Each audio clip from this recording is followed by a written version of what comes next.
Bonjour à tous, dans une vidéo précédente, je vais montrer comment utiliser le getAfterState pour actualiser un champ ici d'un formulaire en fonction d'un autre. Donc on voit que quand j'actualise ce champ, le champ slug est rempli automatiquement avec un slug. Comment on avait fait ça?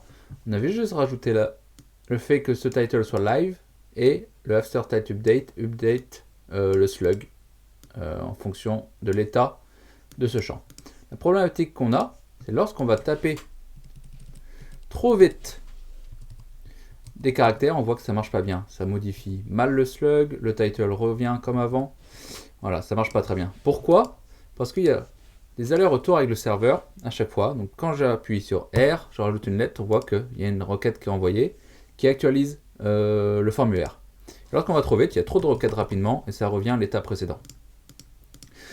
Donc, j'ai reçu un commentaire par rapport à ça, on peut voir, j'ai un souci avec le afterState, si je tape trop vite, les champs slug et les champs title ne suivent pas.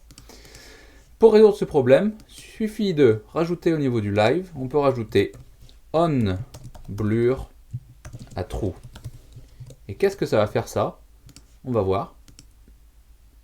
Ça va juste mettre à jour le champ slug que lorsque on désactive ce champ. Enfin, que notre curseur n'est plus sur ce champ. Donc je vais rajouter article 2, test, je clique autre part, et bim, ce champ slug est actualisé, puisqu'il n'y a qu'une requête au serveur qui est faite.